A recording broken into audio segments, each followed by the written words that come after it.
I've been reselling on eBay and Poshmark long enough to know that not every sale is exciting, and truthfully, most of them are not. So in today's video, I want to go over my recent sales, but instead of just sharing the numbers behind these sales, I really want to talk about why these items sold, how long they took to sell, and what actually keeps things moving when you're listing week after week, but the payoff isn't necessarily immediate. So the first sales I want to talk about are the fast flips, items that sold within a month of being listed on Poshmark and eBay. First up is this The Great Merry Christmas college sweatshirt, and this one really surprised me. So I actually found this one in the Christmas sweater aisle probably like early to mid-December and felt like this was going to be a pretty quick, window of opportunity here to get this listed and sold and delivered to the buyer by Christmas. I did decide to take the risk on this one, just knowing how well this brand can do. And this item sold in just 3 days, and it did sell for $76. So in this case, timing is everything. This obviously would not sell quite that quickly if I listed it even now, but I didn't underprice it. I did trust the demand on this, and it was a really good outcome. Next is this Fjall Raven men's short sleeve shirt. This actually sold in 12 days. Again, very, very quick. And Fjall Raven is a very recognizable, well-known brand where even their basics can do very well. I feel like anytime I find Fjall Raven in the Goodwill outlet bins, it is coming home with me as long as it's in pretty good condition. But I would say that men's outdoor brands do sell pretty quickly. They're just kind of like quietly reliable. Next up is this pair of Taylor Stitch men's woven joggers. Another quick flip. These sold in 14 days for $50. I think this is a great example of the construction and high quality material kind of beating trends. And Taylor Stitch isn't a brand that is super flashy. It doesn't even have a logo visible, but people really like it because of those high quality materials and the way their items are made. And I would say that men's pants are just kind of often overlooked, but the demand is really high for them just because, people kind of always need pants. Next up was this Le Bon Shop women's short sleeve shirt. I've never sold this brand before, so this was totally new to me, but it's another good example of a fabric forward brand performing really well. So in this case, this shirt was made of organic cotton, and I think that really helped it sell. However, if I did find this again, I think I would actually list it up just a little bit more. I think I did underprice this one just a little bit. It would have, of course, sat for a little bit longer if I did price it up a little and wait for a slightly higher offer. But I think now, knowing this brand, knowing how well it can do, and checking comps again, I would feel pretty confident just holding out a little bit more. But we live and we learn and we keep it moving. So next up was this Jung Maven t-shirt. This one also sold in 15 days. Again, very similar to the last one. Has some high quality materials that really make it a more desirable basic. And buyers do really just care about materials. They don't necessarily only care about logos. And some of these even really basic, seemingly very basic items can move quickly and leave you with a pretty good profit if you're buying them for a low cost of good, and can be really, really great flips. And then next up was this Smart Wool women's Smart Loft zip-up jacket. And this one I listed in that winter sweet spot. So Smart Wool can do very well, but I know that if I list it in the spring or summer, I will be probably waiting a little while for it to sell. So I sold this in only 19 days. Definitely a seasonal win. I would say it was faster than I expected. I always can anticipate Smart Wool selling pretty quickly in the fall and winter, especially if I list it during those times. It can move pretty quickly, but I would say this was quite quick. I'm gonna wait for this police car to go by. And truth be told, it was a size extra small, which did still sell well. So size bias is not always real.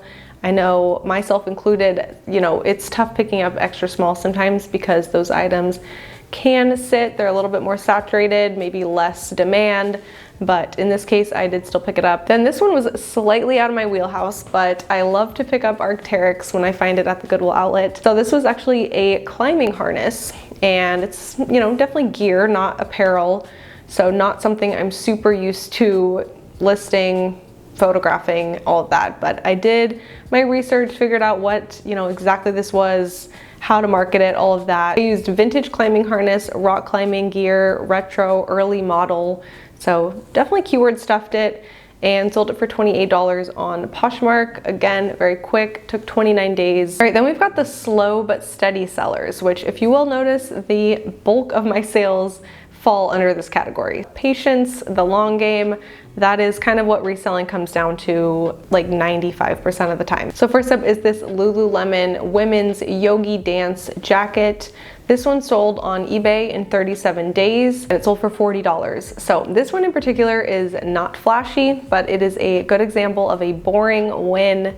And even the good brands can take some time. 37 days, it's not that long. Like, it really is not that long, but you know, wasn't instant. Still did have to wait for a little over a month for that one to sell. Pricing patience does matter, just knowing when you have it priced right and not accepting a major lowball offer. This one I had listed at 58, sold it for 40, took a little over a month, and certainly I would call this one a good old boring sale, but reliable, predictable, and one you kind of just have to be a little bit patient for. Next up is this J. Crew women's cashmere sweater. This was a very classic piece. I didn't have a lot of urgency when I got it listed. I knew eventually someone would pick this up just because it's just a very classic, you know, item that a lot of people are looking for when it is cold outside. So it's a very good slow burn example, nothing super exciting, but just reliable cashmere, classic cut, classic color, neutral, and really cashmere in good condition with no holes usually does sell, but not always fast. So this one took 52 days. This next item that took actually quite a while to sell was this Polo Ralph Lauren Canada National shirt. So this one sold on Poshmark for $38. This is a, of course, globally recognizable brand, and the piece had a very specific niche tie-in with the Canada national team racing. On paper, it feels like this should have been a pretty quick flip, but it did still take about 5 months to sell. So, you know, brand recognition doesn't necessarily equal urgency. This was likely a right buyer, right moment sort of a sale, and someone was probably very intentional about searching for this item versus like just perusing on Poshmark or whatever and finding this item. So when it comes to an item like this, if it is very niche, if it's tied to a country or an event or, you know, a holiday, in the case of the Christmas sweatshirt, then it will take a very particular buyer looking for a very particular item to pick it up. Okay, then a brand I was very excited to come across at the Goodwill outlet. Never had found it before, was super excited to see this, and that is Farm Rio. So this is a Farm Rio Toucans Wave organic cotton mini dress. This one took 148 days to sell, sold for $100 on Poshmark. Kind of tying back into the right buyer situation, I would say a statement piece like this is another good example of something that takes the right buyer, but I did trust the process on this one. I knew it had a high value and it might take a long time to sell, but I was willing to hold out for that buyer to eventually come along and, you know, buy it at the price that I was hoping to sell it at. So it did sell for $100, and this is the kind of item that rewards patience. If you know what you have and you're willing to hold out for it, I think that can definitely be very rewarding. All right, then we've got this pair of Gymshark Flex leggings, and this is just a bread and butter brand that I can't seem to not pick up if it's at the Goodwill outlet. And I know I've heard multiple people say they have a hard time selling this brand. I don't think it's that exciting. It doesn't sell for that much, but it is an item that I know will sell eventually if I list it. But that's just me. I know not everyone can sell every brand. There's so many items and brands I cannot sell that other people can. So I don't know why, but for some reason I am able to sell Gymshark, but it does not sell for that much. So if you're not selling it or not able to sell it or find it, you're not really missing out on a whole ton. Next up is this Patagonia women's insulated parka jacket.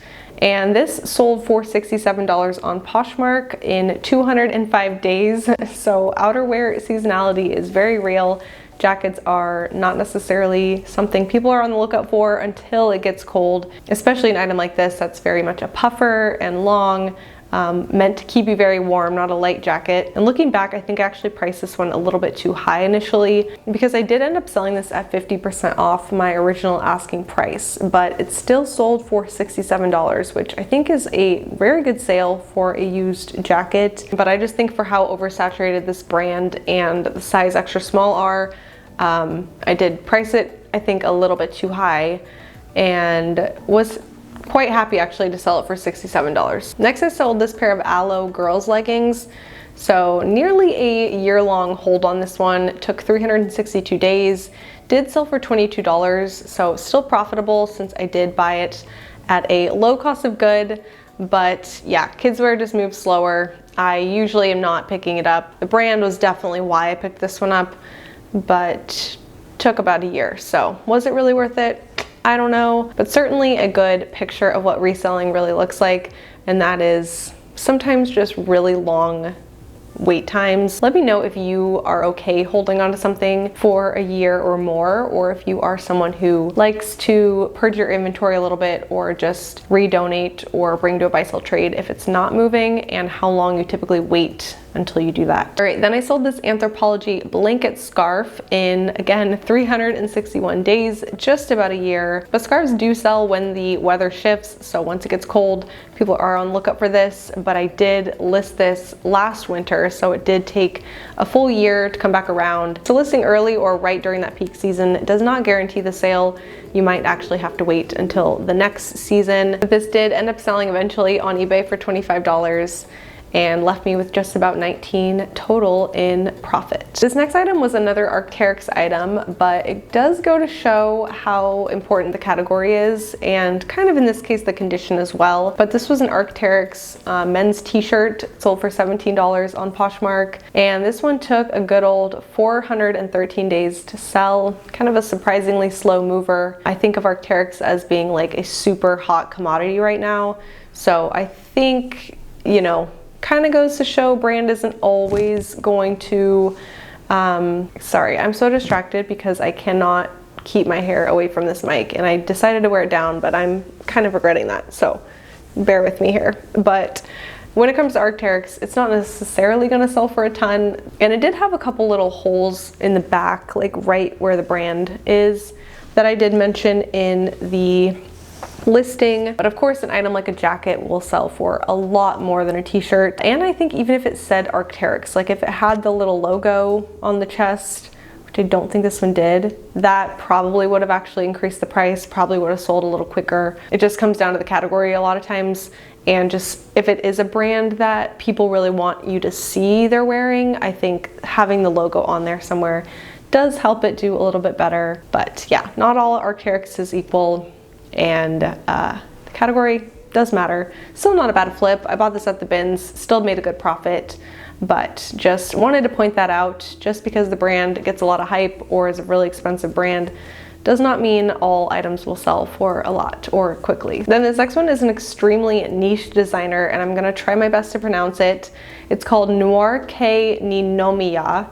And this is definitely an aspirational brand, but it still is wearable, so it's kind of in a good sweet spot. This sold on Poshmark for $135, and I think this is one of those situations where the buyer had to know what it was, had to be searching for it in order for it to sell for this price. Pieces like this don't really sell just because somebody is browsing. They are typically searching for that very specific item or designer or brand. So that's really when this one sold. 461 days later, it was when somebody was really looking for it and willing to spend that type of money. Then this next item that took quite a long time to sell was this Lulu's maxi dress. This one sold in 626 days.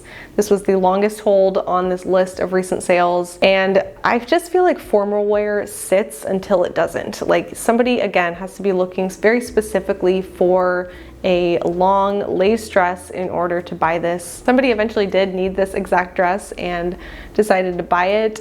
But yeah, that one took quite a long time, as did this next item, another very long hold. This is a Wilfred Aritzia hoodie. This one took 623 days to sell. Could I have moved it out and just accepted the loss? Yes, but in a lot of cases, I do just kind of hold out, see where it goes, and am just very happy when it does eventually move out. And then these last couple sales are what I would consider surprises, or they just didn't really go as expected, but I did learn something from both of these. So first up is this pair of Savage and Fenty women's joggers. These sold for $10 on Poshmark after 359 days. This sale actually really reminded me how much opportunity cost matters. So if you don't know what opportunity cost is, it's basically simply what you give up when you go with one option over another. So if I didn't pick up this item, I could have used that inventory space for, let's say, 3 items that flipped within that same amount of time for more money. But instead I held on to the item for about a year and was left with a $5 profit after a year of it taking up that space. space. So now when I source, I don't just ask myself, can I sell this? But I ask, is it worth the time, the energy, and the space that it will take up if I pick this item up? All right, and then the last item on this list was this pair of Taylor Stitch men's shorts. This one surprised me because I would expect it to be a fast flip, but I would not expect it to sell in winter in 20 days. I listed this truly in winter or maybe the very tail end of fall, and took 20 days to sell, which I was quite surprised by. But it's a great rules aren't rules example, and shorts can really sell year round. Out of season items can sell year round.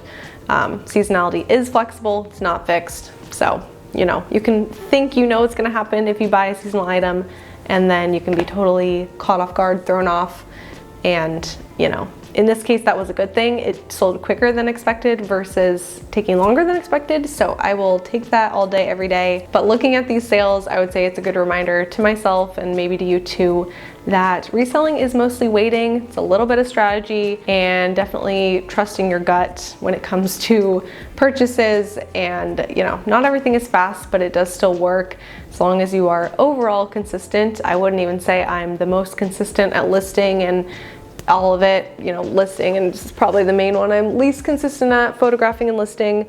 I'm certainly not listing daily, like absolutely not, but I am consistently listing throughout the week, throughout the month, and things do sell even if they take quite a while. It's not about being fast, it's about being right enough times for your items to sell and for that to compound over time.